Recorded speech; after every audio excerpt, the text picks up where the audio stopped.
Te habíamos contado que hoy la Fiscalía de la Nación anunció el archivamiento de una investigación preliminar iniciada en julio de 2024 a la presidenta Dina Boluarte y a Patricia Benavides, ex fiscal de la Nación, por el delito de cohecho.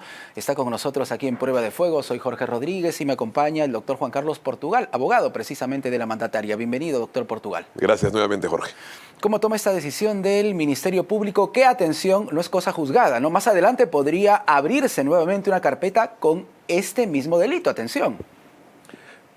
Modestia en la derrota y prudencia digamos que en los cierres, porque nadie es vencedor acá. Modestia en el cierre de las investigaciones. Y me parece que ha habido una reflexión probatoria bastante importante que se ha traducido en la decisión de archivar el caso de la presidenta. Y digo reflexión probatoria porque se ha hecho un análisis bastante profundo sobre una suerte de versus, permítame definirlo deportivamente, entre lo dicho por Jaime Villanueva versus todas aquellas personas que protagonizan su supuesta corroboración. Él incorporó hasta 5 personas que en principio iban a afirmar lo que él había sostenido como parte de su delación. Sin embargo, estas 5 personas lo negaron en cuestiones no solamente estructurales o nucleares, sino hasta en cuestiones básicas. Y a partir de esa reflexión del versus, se ha determinado que no solamente su testimonio es inverosímil, sino que principalmente no es confiable. Y al ser inverosímil, esto es una narrativa ilógica, una narrativa llena de huecos, de vacíos, y por consecuencia no confiable, estos 2 criterios de valoración probatoria de cara a determinar la fiabilidad para dar un paso siguiente, finalmente no ocupó la reflexión por parte de la fiscal de la Nación y condujo el archivo de la investigación. ¿Cuántas carpetas tiene en este momento abiertas la presidenta Dina Boluarte? Iniciamos con 13, para ser más exactos. 13. Actualmente nos quedan 5. 5 todavía. Y seguiremos bajando. Hace unos instantes el doctor Luis Capuñay, abogado de Jaime Villanueva, señaló que Villanueva tiene todavía muchas cosas que ya están en manos del Ministerio Público y que probablemente se van a conocer en un futuro próximo, probablemente también con la apertura de nuevas carpetas en contra de la presidenta. ¿Cómo toma estas declaraciones? Bajemos el humo de lo sostenido por mi colega. Se dijo lo mismo hace casi 10 meses, 8 meses. El único caso que la presidenta tenía como consecuencia de un testimonio de Jaime Villanueva era este. Entonces yo creo que hay que ser bastante mesurado y principalmente cuando se trata de una transmisión legal, porque la transmisión legal ocupa la agenda jurídica de muchos medios de comunicación y a partir de una comunicación, insisto con esta expresión, reflexiva, es que la opinión pública también se forma un concepto o un preconcepto. Y la opinión pública debe saber que el único caso en donde estaba, si se quiere, involucrado Villanueva como testigo, era en este que finalmente feneció el día de ayer. ¿Existió o no una reunión entre la presidenta Dina Boluarte y Patricia Benavides, ex fiscal de la Nación? No, no existió y te aseguro que de haber existido un intercambio que saldría de iniciativa de la fiscal de la Nación, la presidenta de la República lo hubiese denunciado. Se señaló que había un ambiente privado y exclusivo, esto sostuvo Villanueva. Los testigos que él señala que podían corroborar su versión, lo niega. No había ningún ambiente reservado, menos de lunas polarizadas. Dijo además que Chávez Cresta había, casi como amigas, había conducido a un ambiente... Jorge Chávez, el en su momento ministro de Defensa. En efecto, Chávez Cresta fue y declaró y dijo que no hay ningún ambiente privado en el COE y que además principalmente las reuniones, supuestas coordinaciones entre el asistente de la presidenta y el asistente de la fiscal de la Nación tampoco existieron.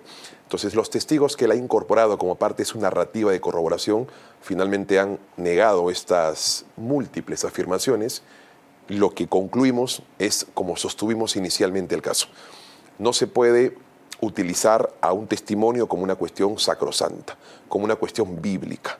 Sabíamos que estaba conducido al fracaso y finalmente el tiempo nos dio la razón. Y lo que en efecto existió es la tesis que de un tiempo a esta parte venimos manifestando en varios casos en donde más allá del testimonio propio no hay periferia de corroboración. en buena cuenta y para ser más cristiano, hubo una corroboración circular. Jaime Villanueva se corroboró a sí mismo. Jaime Villanueva se afirmaba a sí mismo. Y la periferia de su afirmación finalmente nunca se logró probar y por eso es que se determina el archivo de la investigación. ¿Pero qué puede haber estado buscando Jaime Villanueva? Mira, soy abogado, no soy pitonizo. Pero lo que sí te puedo afirmar es que cuando una persona está aterrorizada porque revoquen sus prisiones, sus comparecencias, sus impedimentos, puede quizás hablar mucho, pero probar poco. Recordemos que Jaime Villanueva se sometió a un procedimiento de colaboración eficaz. Sí, claro. Y es aspirante de colaboración eficaz, además con identidad revelada.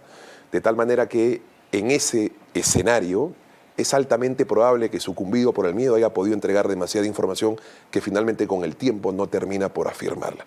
Entonces yo creo que una persona como él, un aspirante como él, y lo sostengo con todo respeto, el nivel de valoración y de principalmente credibilidad debe medirse con ciertos termómetros, con ciertas pinzas. Lo que hay que hacer de aquí en adelante es, si es que el Ministerio Público activa la investigación gracias a Jaime Villanueva y se cierra la investigación gracias al mismo Jaime Villanueva, habría que evaluar si, como no le entregó una información madura, una información seria y creíble, tendría que revocar o no sus beneficios premiales. Es una reflexión que el Ministerio Público debería institucionalmente dilucidar.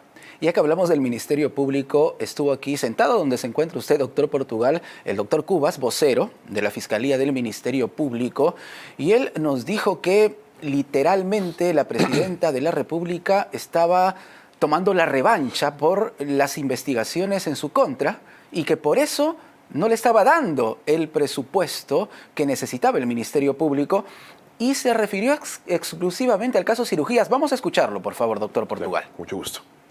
La investigación pretende esclarecer los hechos, es bajo el supuesto de que ha hecho un abandono en el ejercicio de sus funciones. Correcto. Y si se llegara a comprobar este hecho con los indicios razonables que se logren reunir en la investigación, la Fiscalía de la Nación tendría que formular una denuncia constitucional ante el Congreso y depende de la decisión que se adopte en el Congreso para desarrollar o no el proceso penal. ¿El Congreso podría buscar vacar a la presidenta a raíz de esta denuncia constitucional, si procede? Vamos a ponernos en ese escenario. Ese es un supuesto. Claro, es un escenario que se lo planteo. ¿Puede suceder? Podría suceder que se determine que efectivamente ha habido una infracción constitucional y que esto determinaría adoptar una decisión en contra de la Presidenta de la República, que bien podría ser un pedido de vacancia en el ejercicio de la función del cargo de Presidenta de la República. Bueno, hemos escuchado al doctor Cubas, vocero del Ministerio Público. Él habla de la posibilidad de determinar una infracción constitucional a raíz del caso cirugías que podría terminar también en una vacancia. ¿Qué opina usted, doctor Portugal? Confío en el termómetro de la verdad que el Ministerio Público espero que objetivamente conduzca al término de la investigación. Desde la perspectiva nuestra no ha habido abandono de cargo, no ha habido una omisión de función, por varias razones. No solamente porque hay una inexistencia de exigencia de comunicar cualquier tipo de intervención, tanto al Congreso de la República como en la Presidencia y el Consejo de Ministros, sino porque en el hipotético caso de que la Presidenta merecía un descanso, en el hipotético caso que en efecto constituía una situación que generaba una intervención médica alta y que como correlato de este necesitaba cierto tiempo de reflexión médica, incluso en ese escenario o escenarios hipotéticos, en el terreno de los hechos, la presidenta no abandonó el cargo, el gobierno no estuvo acéfalo y no hubo ningún descuido en la función. Y respecto a lo que dice mi colega Cubas Villanueva, confío en la reflexión madura del Congreso de la República y han habido de un tiempo a esta parte cerca de 4 intentos de vacar a la presidenta a propósito de este contexto legal. Y ninguno ha prosperado porque, reitero, creo que hay que darle un poco de bandera blanca, no al corazón, sino a la política en el país y permitir y educar a la población de que el gobierno es de 5 años, no de 4 años, y que los mandatarios deben transitar 5 años y no el tiempo que la política, los adversarios o las instituciones lo decidan. Entonces, ¿confía usted en que el Congreso no va a dar pase a una posibilidad de la vacancia en contra de la presidenta? No solamente por la madurez política del Congreso de la República, no solamente por esa razón que es importante. ¿De verdad sino considera que además, el Congreso tiene madurez política? Sí, estabilidad y gobernabilidad para que la presidenta de la República cumpla su mandato. Muchos peruanos van a estar en desacuerdo con usted. Seguramente, pero esos mismos peruanos tienen que tener esa reflexión cívica y democrática de que la política en nuestro país o el gobierno en nuestro país no se puede utilizar a sus antojos y a sus anchas. Y esta respuesta no es como abogado, sino como ciudadano ayacuchano. Es de 5 años, no es de 3 años, no es de 4 años, y hay que respetar en ese sentido el calendario electoral. Pero principalmente, y ya desde una perspectiva y respuesta de abogado, en el terreno de los hechos. No hubo abandono del cargo, y estoy absolutamente convencido en que la conclusión de la investigación será esa. Y si es que no es esa, lo lucharemos a nivel judicial. Pero estamos tranquilos en ese caso. ¿Han presentado un recurso para evitar que se conozca la historia clínica de la presidenta Dina Boluarte para que el doctor Cavani pueda, en todo caso, dejar de lado el secreto profesional y pueda contarnos lo que sucedió en la operación? Aún el juez supremo Juan Carlos Checles Sora no ha decidido el requerimiento de levantamiento del secreto médico. Ajá. Por eso no han presentado todavía entonces el recurso. Evaluaremos la necesidad o no de presentarlo. Mi posición es que por supuesto lo vamos a hacer. Ajá. Porque de cara a lo que el Ministerio Público está situando en el marco de su narrativa de imputación, que él declare o que se deslacren los documentos de la historia clínica es irrelevante porque ya hay prueba en este caso de que el Ministerio Público no ha podido llegar a ese objetivo que es el que se trazó desde diciembre del año pasado. Abandono de cargo. Los ministros que acudieron unánimemente han señalado que hubo permanente comunicación con ellos. Bueno, Alberto Taro le ha dicho otra cosa. No. Mucho se dice de Alberto Tarola, pero poco se conoce. Y los que conocemos y hemos leído, no desde el fuera de su declaración, sino desde el texto de su declaración, él señala que el gobierno nunca estuvo en descuido. Él señala que se comunicó la presidenta con él. Él señala que en todo momento existió liderazgo por parte de la presidenta como mandataria que es del país. Se ha dicho mucho a propósito de las últimas declaraciones en la Comisión de Fiscalización. Hemos escuchado al doctor Alberto Tarola decir que no tuvo un contacto directo con la presidenta Dina Boluarte. A nivel de la declaración del Ministerio Público sostiene lo contrario. En su primera declaración ante la Comisión de Fiscalización sostiene lo contrario. Entonces, a partir de los hechos que finalmente te construyen la evidencia para formalizar una denuncia constitucional o para archivarla, sesiones en donde participó la presidenta de la República, 91 normas firmadas que ahora se quieren desconocer, permanente comunicación con los ministros de Estado, entre otros actos funcionales cuya conclusión es, ¿podría haber estado en descanso? Sí. En ese hipotético escenario. Lo cierto es que no hubo un descuido gubernamental. Sin embargo, la presidenta Dina Boluarte ha sido bastante dura en algunas declaraciones públicas en contra del doctor Alberto Tarola. ¿Ha evaluado presentar algún recurso frente a lo que está diciendo o revelando Alberto Tarola en la comisión del Congreso? ¿Le ha dicho algo la presidenta? La presidenta tiene una correa ancha. Sabe que es la funcionaria más importante de este país.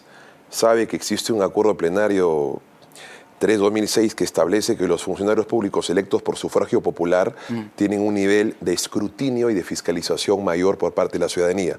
Alberto Tarola es un ciudadano más, como tú y como yo, de manera que las críticas podrían ser importantes si es que tienen un nivel de veracidad.